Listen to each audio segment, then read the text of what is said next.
Hey everyone, how's everyone doing today? My name is Gina and I'm doing great. So are we ready to see what we're going to be doing this week? Okay. Use Prima skin tones. Alright, so that means a portrait. Let me grab them and I'll be right back. So, I'm starting with my Arches watercolor paper and the Prima complexion palette, which has, skin tones in it. This is actually the first time I've used this palette. And I just love the colors, though. They are beautiful. I do have a set of their watercolor pencils in the same colors that I've used before, but this is the first time I've used this palette.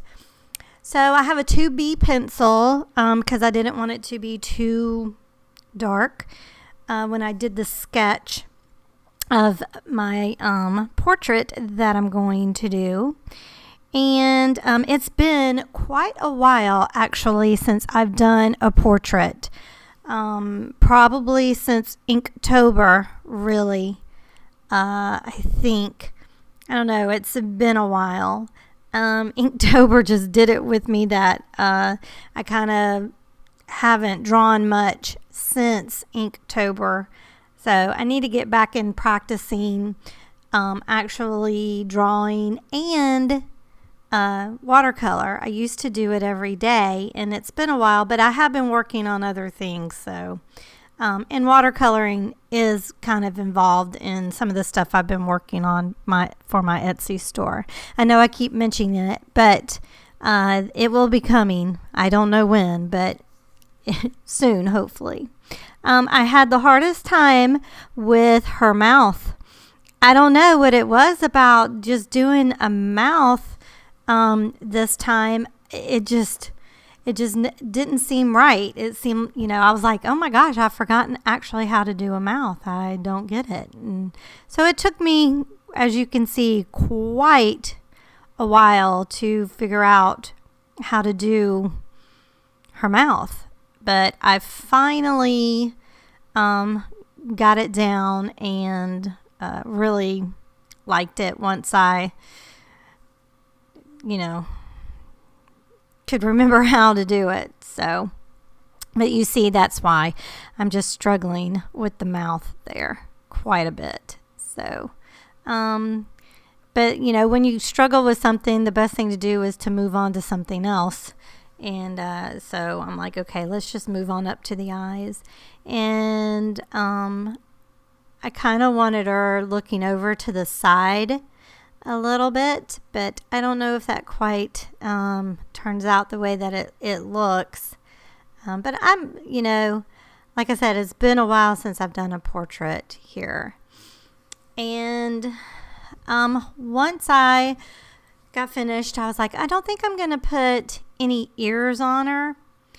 And then I was like, yeah, might as well. Let's just do it. And as I was doing the ears, I made her into an elf because I had forgotten that I had sketched an elf. That's probably the first time that I had drawn, is when I sketched the cat and the elf probably about a month ago, I guess.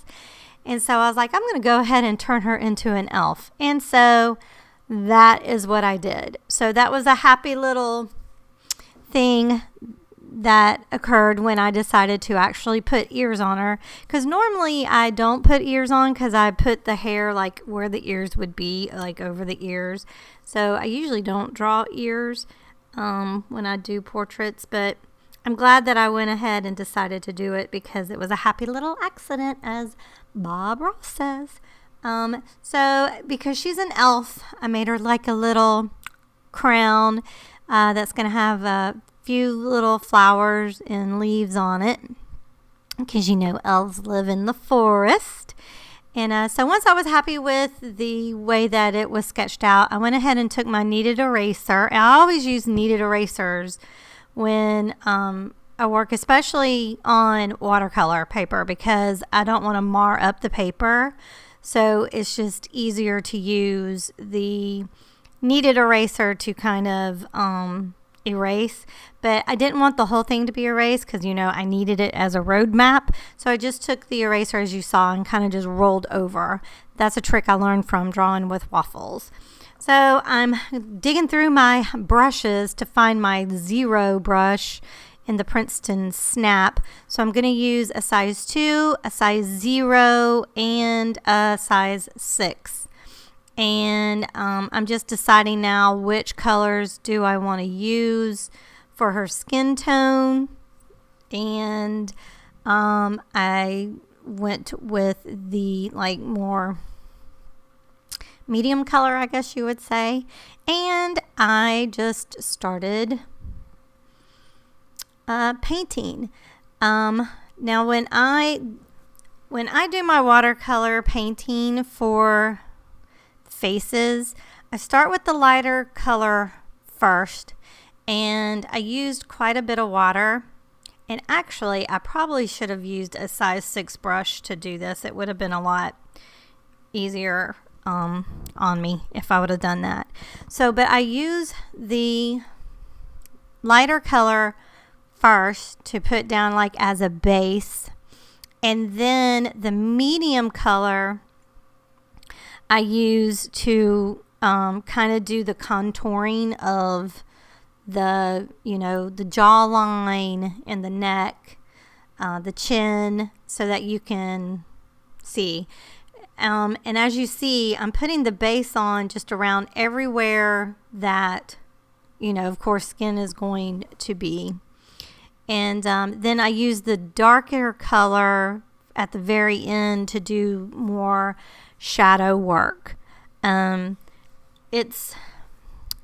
don't know. I like the look of this. I know it's not as smooth as some people probably would want their watercolor to be, but I kind of like the look of the splotchiness, I guess you would call it. I don't know. So I liked it. And especially on Arches paper, what's really great about Arches paper is that because it's such good quality paper, you can actually use water on it to blend it, because it stays wet a lot longer than if you were to use, say, Canson XL. Forget about that. And B paper is a little bit better than Canson, but Arches, of course, is the best. And I will end up drying it with a hairdryer before I go on with the other step, which is to use the medium color to chisel out, so to speak, the face. Here I'm using, this is my Paul Rubens palette, and I'm using it to use for the lip color and also for the flowers that I'm going to be doing. So I just had a pink that was already there, so to use for the lips. And now I have this other palette. I forgot the name of it, but it's all my gold and silver metallics. And I'm going to use it to create the little crown for her head there. And I like it.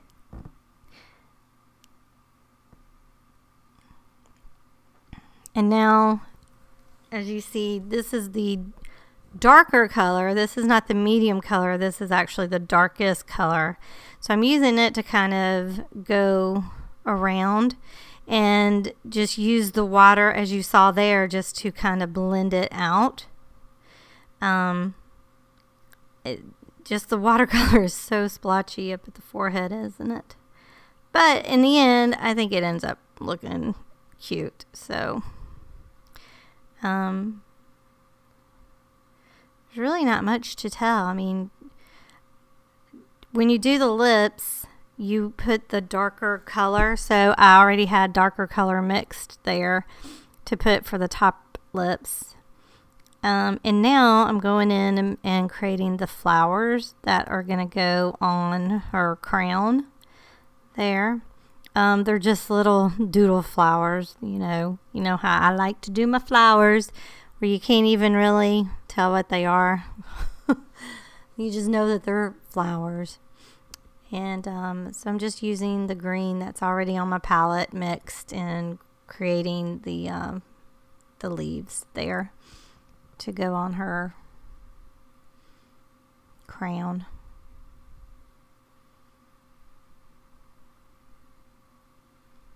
I had so much fun doing this one. I really was in the mood to do a portrait, so I was so happy when I pulled the prompt for this week that I got to do a portrait. So like I said, it's been a while since I did one, so I was kind of in the mood to do one, so I was really happy. So that was fun. I always love doing portraits because you never know what you're going to get in the end. At least I don't. I have no idea of what it's going to end up looking like until it's over. So it's like a surprise. Now here I goofed up. I don't know what I was thinking. I'm like, why in the world did I just make her total eye black? I don't want this to look cartoonish. So, but I was lucky enough to just dab it off and use more water to kind of lift the color off. In the end, I think it would be okay. If I had to do this over again, I probably would have waited and used maybe my micron pens to do her eyes instead of using a brush and watercolor. It was a little bit, difficult to do that, but, it turns out looking okay in the end, but I would have just, wanted to use my micron pens. So as you see, I mean, it really didn't matter that I put that black on there first. But I needed to dry the eyes. I was so surprised that I didn't make that black bleed into her pupils, or her irises. So, but now I'm creating her pupils and all that good magic that happens. So like right there, because the brush, even though I was using the 0 brush, it still was not as small, and you couldn't use it as well as, say, your micron pens. So, and now I'm putting little eyeshadow on her to just pretty her up. And I will blend it out with a little bit of water. The right eye was a little bit darker than what I wanted, so I just mopped that up with the paper towel. And then I went back in. And again, I really wish I would have used a micron pen for her eyes, but in the end, it turns out okay. This was for fun. It's not it's not going to go into a gallery. I just have fun doing this. So, and now I'm putting her little cheeks on, her little blush on, just to give her rosy little cheeks and to kind of define her cheeks a little bit there. And I'm trying now to kind of blend a little bit better. And that's what I was talking about with the Arches paper. You can do that. You can keep adding water on it and it doesn't pill up. It's really nice paper. I really like the Arches paper. I get mine off of Jerry's Artorama, and it's really, to me, it's pretty affordable on Jerry's because you can cut it like in half or whatever, and to me it's just as good as, price-wise as using the Canson. And Canson is not very good paper. It's good, but I would suggest, even though, I still consider myself a beginner watercolorist, And I would highly recommend getting better paper because then you don't get as frustrated. Because I know I would get so frustrated with my Canson XL paper. And it was the paper. It wasn't me. I thought it was me, but it's the paper. So the paper does make a huge difference. So, and now that you can't find B paper because of their going out of business or whatever. But like I said, the Arches paper I get from Jerry's Artorama. And I feel like it's affordable. And so now I'm just doing her little red hair. And I'll end up using some of the metallic again, like the silver. I wanted the crown to pop a little bit more. It kind of faded away, but I didn't want to overwork it, so I kind of just left it. But then I'll use that silver in this metallic and kind of go over her eyes and over her nose and cheeks, you know, just to kind of fairy her up a little bit or elf her up, just to give her a little sparkles and all that kind of stuff. And I'm just adding more volume to her hair. I felt like her hair needed more volume, but I love her. I think she's so cute. I don't think that the left eye translated to what I had drawn, because I had her looking more over to the right, and or it would be her left, I guess. But it just ended up not being that way. But in the end, I still like her. I think she's cute, and I had a ball making her. So I think that's the most important thing, is that I had fun and didn't take it too seriously. You know, that's the whole key, is to have fun. Don't take it so seriously. And you might create something really, really cute and mythical. I think she looks impish, you know, like she's up to something. Like she has a little secret and she's up to something. So I really like her, and I hope y'all like her too. I hope you enjoyed the video, and I hope you're enjoying the series. I am loving this series. I enjoy it every week, and I hope you're enjoying it too. If you're playing along, please post either on my Facebook page or here in the community tab. All right, y'all. Thanks so much for watching. I truly appreciate it. If you like the video, please like it and subscribe if you've not already subscribed. That helps my channel so much, and I would so much appreciate it. All right, y'all. Y'all be good to one another, and I'll talk to you later. Bye.